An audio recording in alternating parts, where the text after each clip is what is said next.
Superman's gotta have his chiseled jawline. Yeah, unfortunately my face is swollen, bro.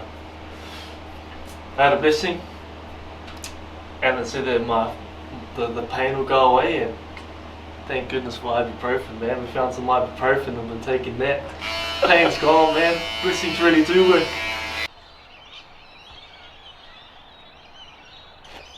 Oh yeah, I could like explain each one. I could take you through the Elder Connolly workout. This one right here is the squat machine.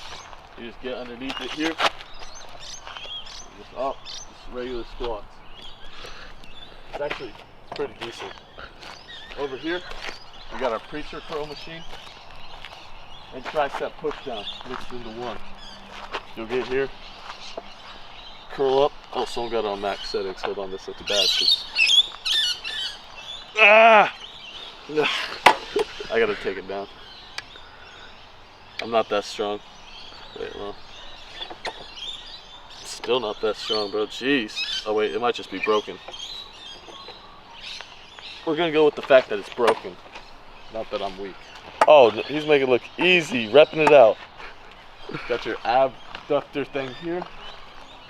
Over here, this is kind of like the calisthenics part of the workout. I usually start with some dips. Got a nice little dip machine here. Get a few of those in, and then yeah, just your pull-up bar, chin-up bar, whichever one you want to do. Just those. Then yeah, it's a lot of like push-ups. Go out on the field, do some sprints, and that's pretty much my workout. This is my park, my old stomping grounds. You work here because there's someone back home that's working for you. Ronnie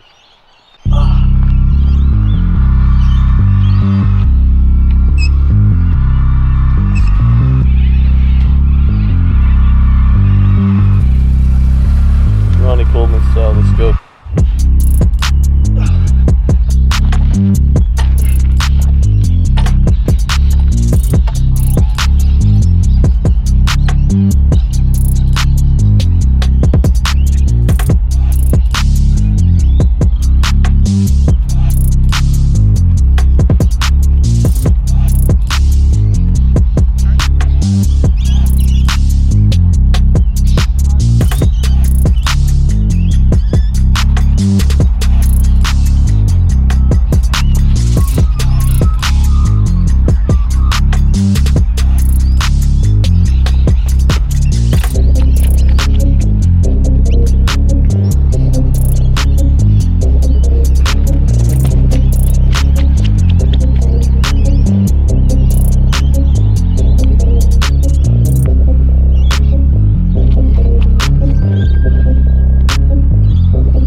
What are those?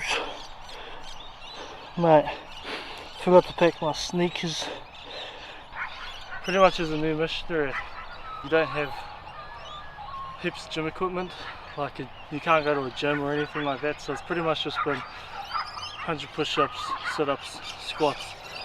And I started doing that at the MTC, just got a group of boys together and we were able to make it fun with like 50 push-ups, 50 squats, and then we go straight into 30 push-ups, 30 squats, and 20 push-ups, 20 squats, and then as many sit-ups as you wanted. So I just started with 20, now I'm doing 50. I don't like abs, I hate abs, so no one's really going to see them on the mission, so it doesn't really matter. Today we're a little bit more lucky, now that I'm on exchange. I'm on exchange with one of the boys and we're at his flat, and next to their flat is a park and there's exercise equipment that we can use. But pretty much you just got to be creative, figure something out, make it fun, but don't stop exercising because you'll get fat. I'm trying not to go home fat. My mum made sure to buy me a suit that was tight fitting, and I feel like I'm going to rip it already. I've already ripped some pants.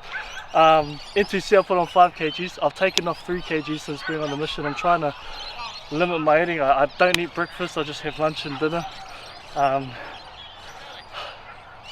You don't have to starve. I'm just doing it. I'd rather go home and put on weight than go home and have to lose so I can get that beach body, but that's not important for another 23 months. There you go. Yeah. Yeah, we usually do that, and then we end it with like a quick 4-mile run. Just get the blood flowing and stuff like that. Nah, I'm playing. We're getting too old and chubby to be doing runs and stuff. But yeah, like when it comes to just because you had like weight or you had a way of working out back home, like when you start going into like the mission life and adapting to that, it's like how Elder Tata said, it's just you got to be creative with what you're doing. Find what you have available, and like just if it's giving you a burn in the muscles or it's making you like start to sweat, like it's helping you out. So just get creative and figure out what resources you have available and try to utilize those to have a good workout.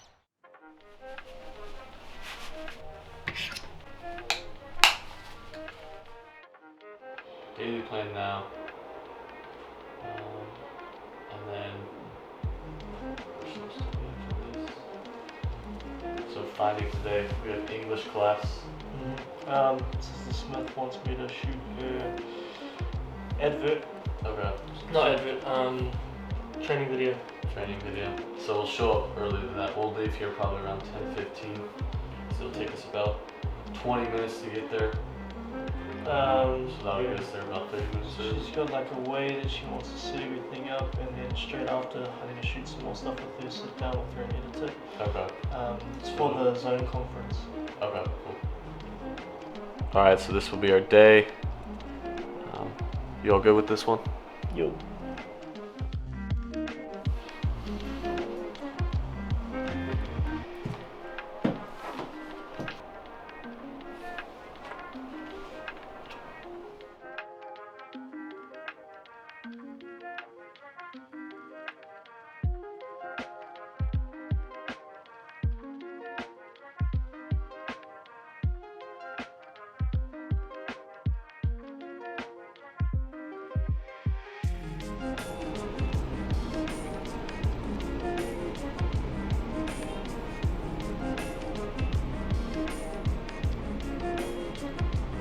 Nobody.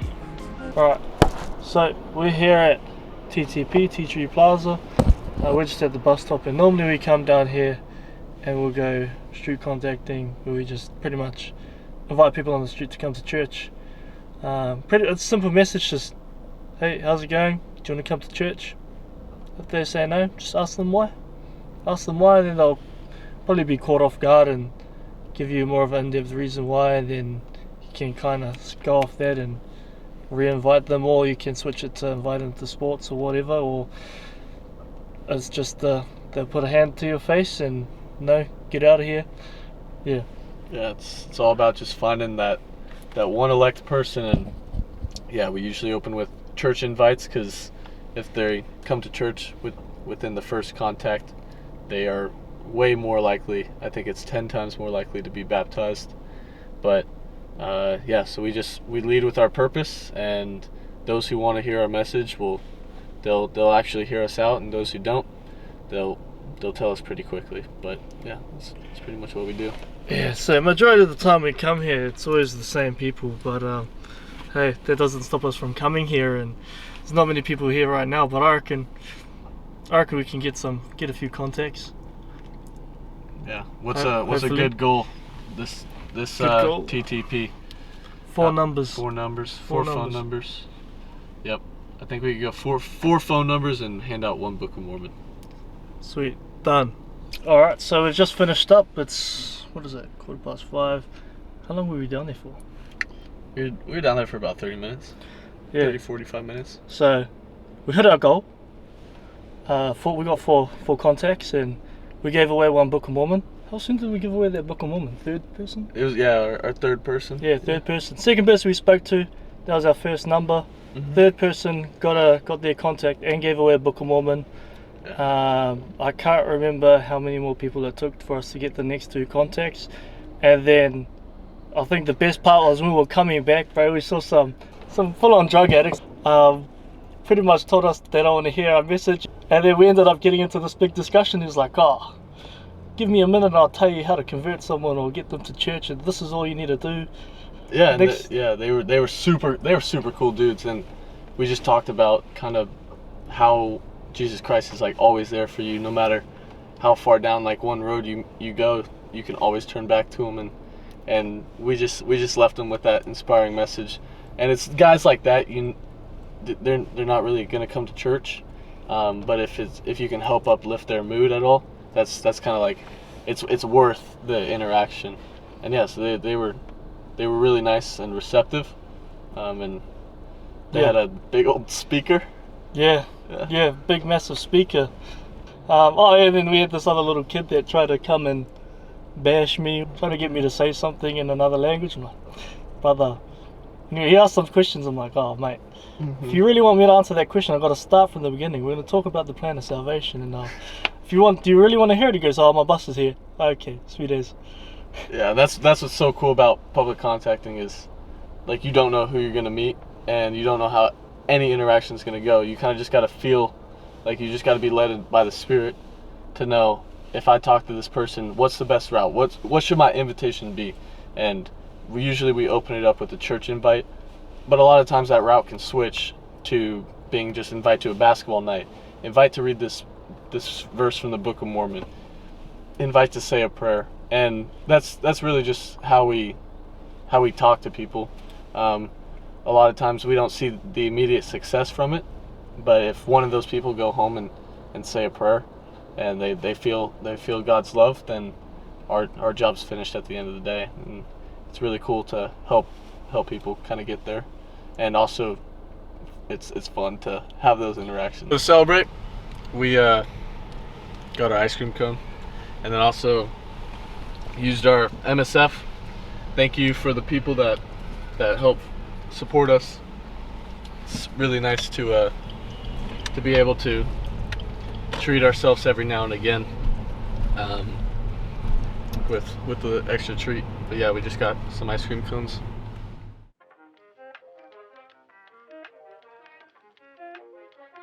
Elder Tata was the guy I did an exchange with, and man, dude, this one was a good one. It was fun. It was a lot of fun. He's a good elder, wise beyond his mission years. Not actual years, because he's older than all of us. But yeah, we saw some cool miracles, especially at TTP, like a place that you guys know I hated. I hate TTP, and I voiced my hatred for it. Got to record it.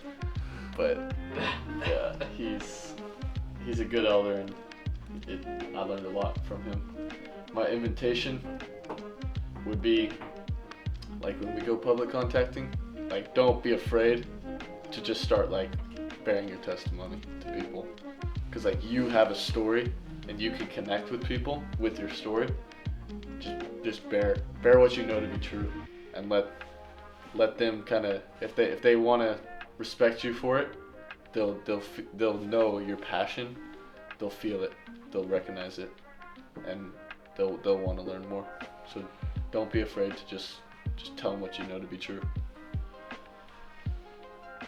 I learned a lot from this guy, especially when going out on the street contacting and seeing what persistence looks like. Is persistence looks like when you're to leave is when they tell you to get lost. And so it was good. It was a good day, and so I was able to learn a lot from this guy, and especially about persistence. One thing to work on. I don't know. I haven't seen too much just yet. It's only been 2 weeks. These guys were competent, but I think they were in the middle of, like, stealing the speaker. They just had one huge speaker. Like I'm saying, it's like, it probably went up to, like, here. Oh, one of those. It was a huge speaker and just a shopping cart. I was like, where are y'all going with that speaker? They're like, our boy has a birthday party we got to get going to. It's like, oh, okay. True. No wires, no nothing, just a speaker and a dream. Speaker and a dream. Boom.